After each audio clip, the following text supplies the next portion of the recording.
Annyeonghaseyo, Chingus. Welcome to this political, historical, and sociological channel. Today, I want to share with you an alarming report that calls for decriminalization of adult-child relationships. This reflects a disturbing assertion that adults can have with children without being punishable by law. It was written by the International Committee of Jurists, ICJ, UNITES, and the Office of the United Nations High Commissioner for Human Rights, and published with a purported aim of guiding the application of international human rights law to criminal law. The brief seeks to decriminalize crimes related to sex, drug, homelessness, and poverty, and is called the March 8 Principles.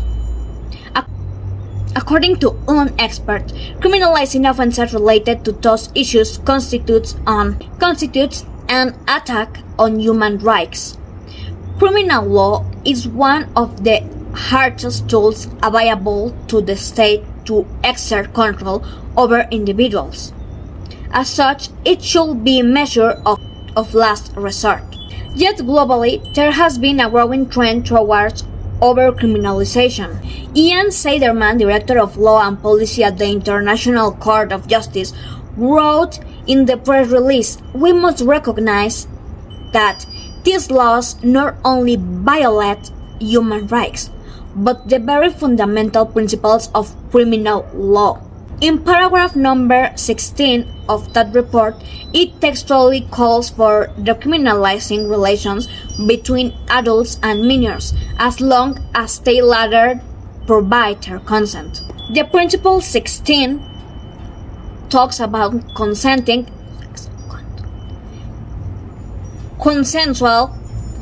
conduct irrespective of gender identity or expression of gender identity or gender expression of the persons involved. Their marital status cannot be criminalized under any circumstances. Consensual relations between persons of the same gender or consensual relations with or between trans, non-binary, and other gender, or outside of marriage, whether premarital or extramarital, may not therefore be criminalized under any circumstances. With respect to the application of criminal law, any prescribed minimum age of this consent must be applied in a non-discriminatory manner. The application of the law cannot be linked to the gender of participants or the age of consent to marriage. Moreover, conduct involving persons below the minimum age of consent prescribed in the country must be consensual in fact, if not in law. In this context, the application of criminal law must reflect the rights and capacity of persons under the age of 18 to make decisions about engaging in consensual conduct, and their right to be heard in matters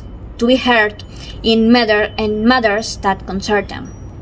In accordance with their evolving capacities and progressive autonomy, persons under the age of 18 should participate in decisions affecting them, with due regard to their age, maturity, and best interests, and with particular attention to guarantee of non-discrimination. Report participants use technical language so as not to put any kind of limits on what they call consent. They write under 18 without any kind of specification.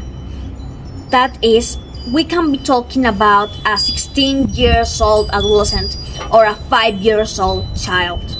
As long as there is what they consider consent, this is basically a way to legalize MAPS.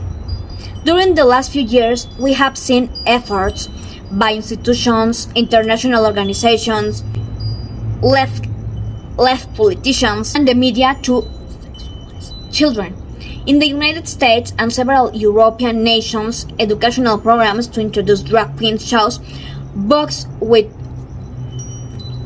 and other types of aberrations in school are becoming more and more common, in addition to television programs and series that increasingly promote this type of content aimed at the child's audience, in which they deal with explicit themes, making and acting on decisions about one's own body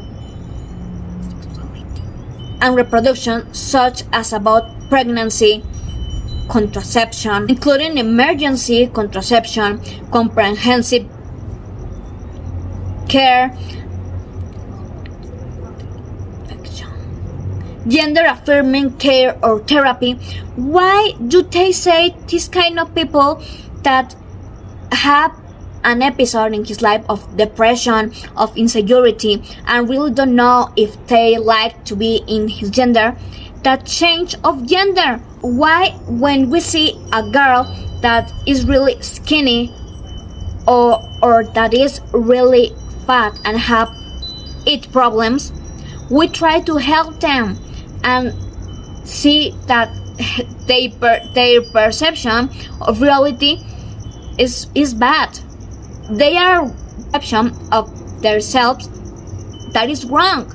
But why do these people they don't go to the psychologist or make studies to see what's wrong with them? They only say that do you feel you are a girl? Okay, you're a girl. They don't make questions to them. And are many videos of them that are really sad with their lives after this transition, ruined their lives. Children cannot decide to have relations whomever they want because they are children, and as such they must be protected, not exposed to maps and many other dangers derived from that consent, at the head of equality defense at all cost. Ms. Montero and gentlemen of the on and people of the left, children are not to be touched. Children are to be protected.